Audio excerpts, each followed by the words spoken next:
그 다음에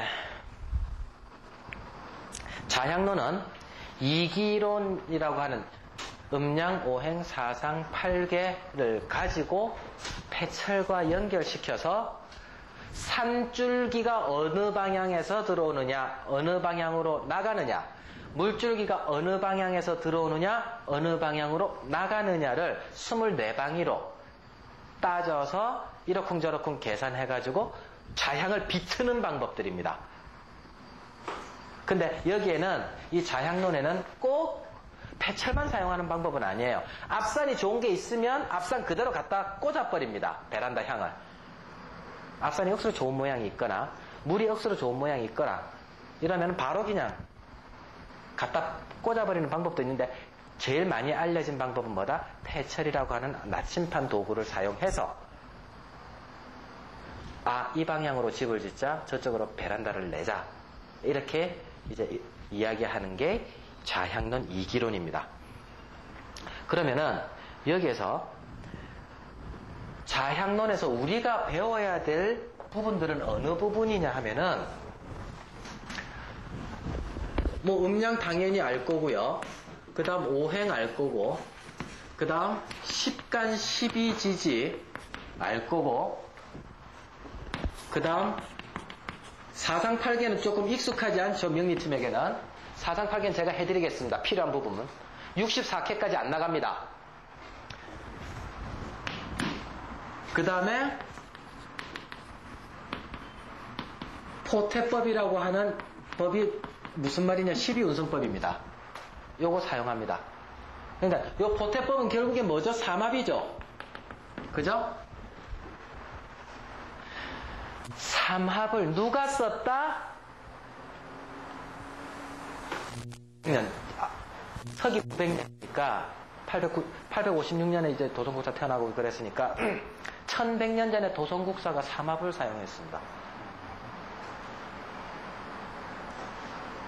생왕묘라는 단어를 그대로 사용을 도성국사가 했습니다. 그러면 이 자향론에 요거 정도를 알면은, 물론 여기에 조금 더 깊숙하게 들어가면 오행 중에서도 뭐 정오행, 쌍산오행, 홍범오행 여러 가지 구성오행들이 있는데 그 중에서도 홍범오행 사용하는 법들도 있고 합니다. 근데 그것까지는 필요 없고 요 정도만 해도 충분하다. 그 다음 자향론에서 패철을 가지고 따지는 방법에는 1, 2, 3를 가지고 있는데, 이 자향론에서 패철 갖고 따지는 방법은 정말 3개뿐만이 아니고 무수히 수십 가지가 있습니다. 요래 잡아라 저래 잡아라 하는 소리가. 근데 저는 왜 3개밖에 없다 하느냐, 왜 제가 3개밖에 없다 할까요?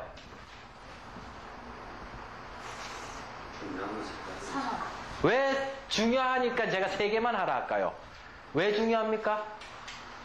제가 뭐 때문에 그 3가지가 중요하다 말할 수 있다? 3가지가 뭐냐면, 구사세, 끊어 읽을 때 이렇게 읽으세요. 구사세, 택팔용법, 지리신법, 그 다음에 사대국, 포태법, 이렇게 이제 끊어 읽으시면 돼요. 3가지 논리가 있습니다. 구사세, 택팔용법, 지리신법, 사대국, 포태법, 이렇게 3가지가 있는데 왜 저는 이 3가지밖에 채택을 안 한다? 앞 시간에 말씀드렸는데요. 왕능. 그렇지, 왕능에서는 이 3가지밖에 안 했기 때문에.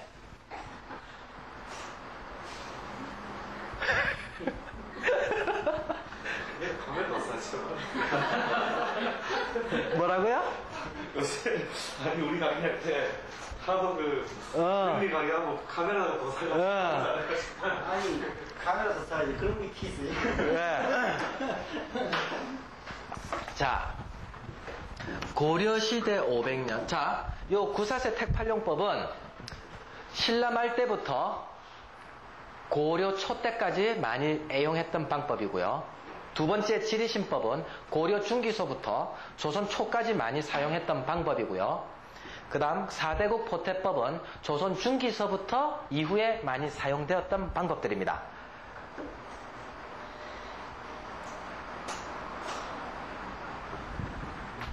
자, 고려왕조 500년. 그럼 이 세 가지밖에 제가 왜 왕릉 이외에 또 다른 논리를 피자면 왕릉에서 이거 세 가지밖에 안 했기 때문에 저는 이 세 가지만 채택을 해갖고 하는데 고려왕조 500년, 조선왕조 500년, 그 다음에 요 100년이 뭐죠? 개화기죠. 그죠? 그 중에 일제시대 때 35년, 근대화 30년, 그 다음 우리 좀 먹고 사는 정도? 총 90년 빼 안 되지. 1910년서부터. 그 다음에 우리 좀 먹고 살만한, 차 좀 굴리고 다닐 만한 시대, 한 20년, 30년. 30년 잡읍시다. 이랬을 때, 음양, 오행, 사상, 팔계에 관한 논리적인 부분이 이 팀들이 잘했겠으며 이때 양반들이 더 훌륭했겠습니까? 이때 개화기 때 일제시대 30년 다시 잘 들어보세요. 근데 근대화 되는데 박정희 대통령, 이승만 대통령 시절 30년, 그 다음에 정보통신 인터넷 시대 때 30년, 이때가 역학이 더 발전했겠습니까? 어느 쪽이 역학이 더 발전했겠습니까? 더 똑똑하기는 당연히 이 동네죠. 이때가 음양오행의 르네상스 시대는 아니다 말이다. 암흑기다 말이다, 오히려. 근데 이 시대 때 만들어진 새로운 논리를 과연 검증도 안 된 논리, 왕릉에서 썼던 소리는 검증된 논리거든요. 근데 이때 만들어진 논리들이 과연 검증도 안 된 상황에서 제가 채택할 필요가 있느냐, 문화재를 풀 때 필요하겠느냐, 필요 없다는 얘기예요. 그래서 이때 만들어진 걸 안 하는데 제가 광복동에 카메라를 고치러 딱 갔었습니다. 카메라 고장이 나가지고. 근데 거기에 이제 옆집 아저씨가 놀러 왔어요. 제가 등산화 신고 이제 카메라 수리를 한답시고 딱 하고 있는데 등산조끼 입고 그러니까 뭐 하요? 그러니까 저요 산 탑니다. 무슨 산인가? 아, 풍수하러 산 탑니다. 그러니까 그래요, 나도 풍수하는데. 그래. 자기는 김해에서 배우고 있는데 김해에서 자기 사부님은 유김이라는 걸 한대요. 그래서 유김이라고 하는 것을 딱 공부를 하면은 그 산에 가보지도 않고 그 사람이 며칠날, 그러니까 몇 년생, 몇 월, 며칠, 몇 시생이 며칠날 딱 와가지고 캐를 탁 주역으로 돌려서 유김으로 풀어보면 그 땅은 쓸 수 있다, 그 땅은 못 쓴다, 어느 방향에서 산바람이 들어오니 그거는 그 털을 잡으면 안 된다라고 가보지도 않고 아는 분이시다 이러시는 거라. 처음 듣는 논리인 거예요. 우리 사부님이 가르쳐 주실 때 너를 산에만 열심히 데리고 다녔지 그래 가르쳐 준 적이 한 번도 없거든요. 그래서 가만히 생각해 보다 그러면 선생님이나 선생님 사부님이랑 제가 손 딱 잡고 산에 가가지고 혈자리 잡읍시다 그러면 탁 잡읍시다 그러면 잡을 수 있습니까? 그러니까 그건 못하고 된다 안 된다는 알 수 있다라는 거라. 그때 김이 탁 빠진 게 이 진짜 쿠라팀이구나. 조선 왕릉을 잡을 때 그 대가들이 다 모인 다음에 상소문이 다 올라온 다음에 조선왕조 실록에 보면 나와요. 국장에서 시작해서 그러니까 임금이 딱 등이 지게 하자마자 제일 먼저 하는 일이 뭐죠? 아버지 죽었으니까는 국장 치러야 되잖아. 그죠? 그럼 국장을 치를 때 상소문이 다 올라온 중에 가릴 거 가리고 옥석만 딱 챙긴 다음에 왕이 직접 나갑니다. 그 능을 직접 관찰을 해요. 그랬다가 그 택지가 맞다 그러면 그럼 여기다 해라라고 이제 어명이 떨어지고 그때서부터 이제 공사가 딱 들어간단 말입니다. 옛날에 이 잘났던 분들이 왕이 직접 그 능지를 보러 행차를 했는데 이때 만든 사람들이 가보지도 않고 철을 잡을 수 있다는 논리가 안 맞는 거예요, 저한테. 그래서 결국에는 저 사람 팀은 절에 공부하는 방법은 구라팀이다. 제가 어떤 팀까지 봤느냐면 풍수에다가 비견급제의 식신상관을 응용하는 팀을 봤습니다. 어떻게 해석이 될지 난 모르겠어. 그러니까 많은 사람들이 어떻게 하고 있느냐면 자기가 가지고 있는 풍수 이외의 주특기에다가 책 몇 권 읽은 풍수를 연관시켜서 말을 해요. 근데 상대방은 동양학에 대해서는 전혀 모르는 사람들이거든요. 그러니까는 그 말이 OX만 사람들이 받아가면 된단 말이라. 손님 입장에서는 OX만 알면 되는 거예요. 좋다 나쁘다. 거기에 논리가 필요한 게 자기 주특기에다가 풍수 논리 한두 개 딱 얹어가 이야기해 보는 거라. 거기에 질린 20년 세월을 우리 사부님이 겪으신 거예요. 그래서 올바른 지관을 제대로 본 적이 없어서 무덤을 싫어하는 게 아니고 지관을 싫어해요. 자기가 자기 조상 잘 모시겠다고 풍수 공부 열심히 해가지고 자기 선산 좀 더 아름답게 가꾸고 그 다음 자기 아버지 들어갈 자리가 좀 더 혈자리를 들어갈 수 있다면 그것까지는 저도 아무 소리 안 한다 이거나. 그러나 정말 요만하게 알량하게 배워가지고 저 가가지고 1년에 한 서너 건 뛰면 1년 먹고 살 게 나와요. 500, 1000뭐 금방 숫다 보니까. 그러니까 그 사람들이 계속 게을러질 수밖에 없고 구라칠 수밖에 없고 입은 기똥차게 될 것이고 우리 자손들이 좋은 풍수라고 하는 이 좋은 전통이 있는데 한마디라도 양택적인 이야기를 더 듣고 자라나야 우리 자손들이 더 밝게 클 건데 음택, 무덤, 발복 이야기 들으면 우리 자손들은 그 소리를 많이 들으면 많이 들을수록 그래 또 간다 말이라. 그래서 무덤 발복이 중요한 게 아니고 거기에 같이 연관된 사람들이 꽤 문제를 많이 일으켰더라는 거예요. 그런 부분이 아쉬운 점이 있습니다. 그래서 개화기 때 만드는 이론들은 할 필요도 없다. 근데 문제는 이 세 가지가 왕릉에 쓰여졌다라는 것조차 모른다. 지금 풍수의 현실이요. 사주 명리학보다도 자료가 훨씬 부족해요. 아시겠어요? 사주는 그래도 책이라도 있지. 그리고 사무실에서 앉아서 할 수 있는 논리가 참 많잖아요. 근데 이건 현장인데 현장 데리고 다닐 사람이 없는 거예요. 똑바로 가르쳐줄 사람이 없는 거예요. 그래 갔다 온 거 책으로 해놓고 딱 주니까는 책으로 계속 읽고 진짜 그야말로 뭐에서 뭘로 끝인다 이런 말이 있어요. 풍수에는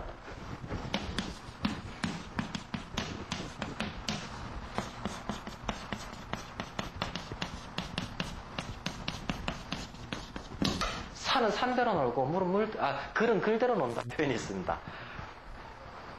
가르쳐줄 사람도 법맥이 끊겨져서 제대로 가르쳐줄 수가 없고 책으로 보자니 황당하기 짝이 없고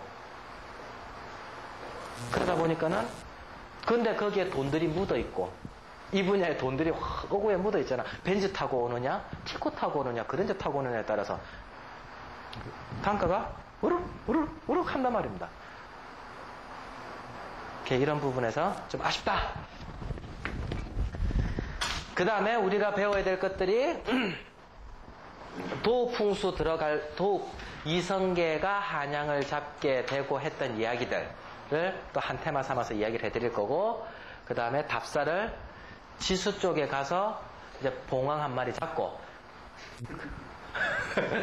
그 다음에 단성에 가가지고 이제 선비가 책 읽는 거 하나 잡고 그 다음 용 한 마리도 남사마을 가서 한 마리 잡고 그 다음 남명조식 선생님이 계시는 곳 가서 누에 머리도 하나 한번 흔들어 보고 그 다음 회룡고조형이라고 남명조식 선생님이 마지막 말년에 지내셨던 건축물도 보고 그 남명조식 선생님을 배양하고 있는 덕천서원을 가서 서원을 풀어보기도 할 예정입니다.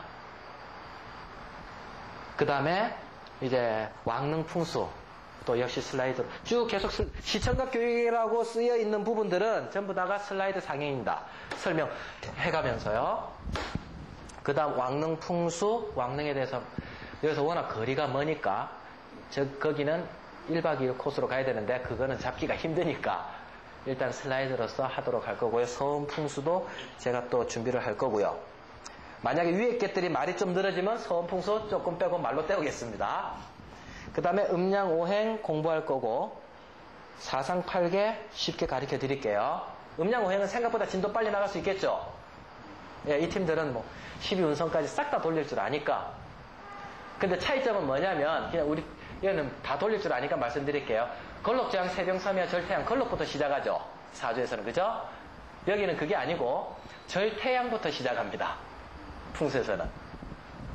그리고 재밌는 게, 사주에서는 상생상극뿐만이 아니고, 반생, 반극, 역생, 역극까지 생각해야 되죠. 당연하게. 이해됩니까? 갑자기 어려운 말 써서. 그럼 모르는 사람 없는데. 모르는 사람 없죠? 네. 근데 풍수에서는 너무나 쉬워요. 상생이면 무조건 좋고, 상극이면 무조건 나쁘답니다. 그 논리 하나만 해도 엄청나게 편한 거죠. 반생, 반극, 역생, 역극 이게 얼마나 어려운 부분인데, 환장하지.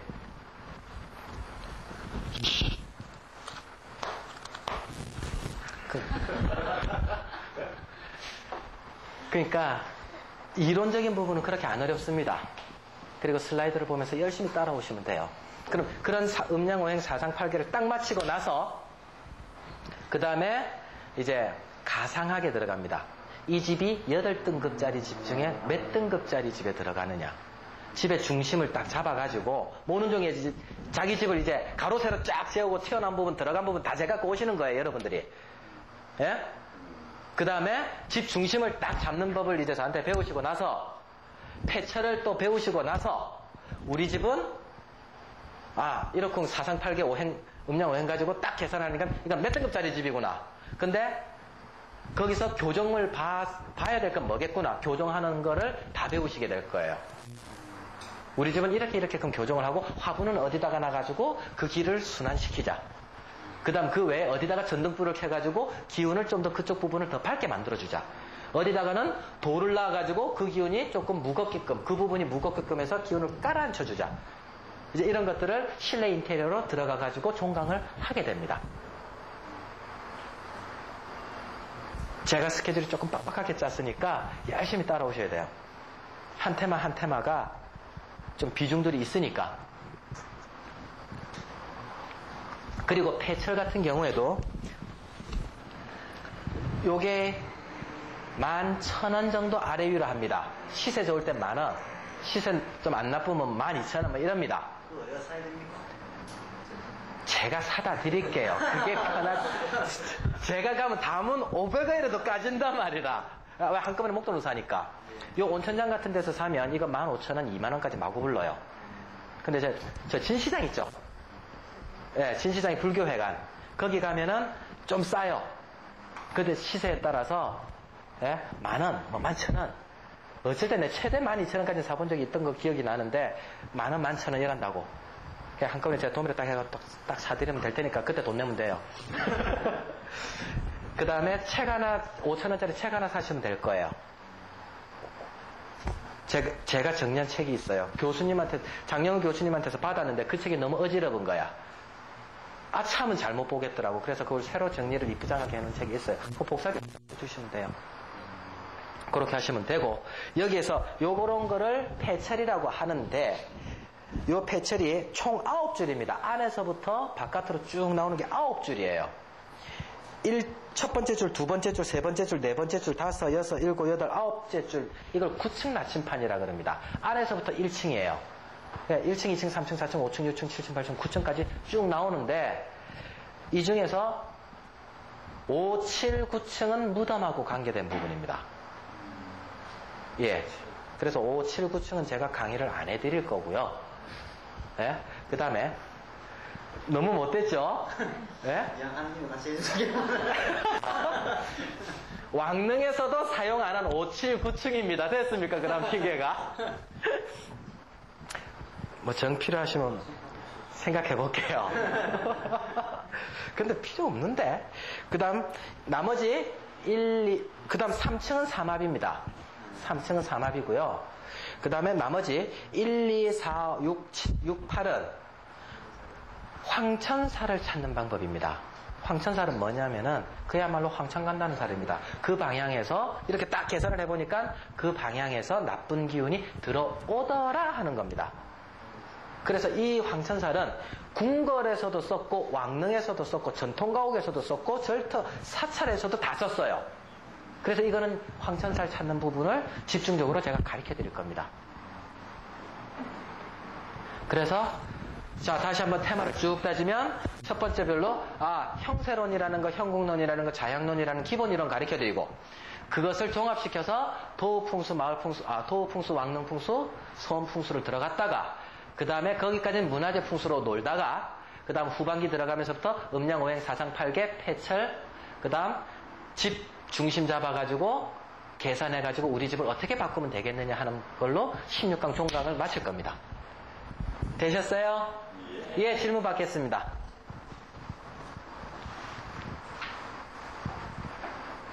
자, 그럼 다음 시간서부터는 모는 종이에 제대로 그려오셔야 돼요, 나중에. 그래야 서로 딱 보고 모는 종이에다가 황천살이 어디서 들어오고 그 다음 이 집은 몇 등급짜리 집이고 1등급부터 8등급까지 있는데 맨 마지막 집이 어떤 집인지 압니까? 네, 겁 좀 줄게요. 예? 맨 마지막 집.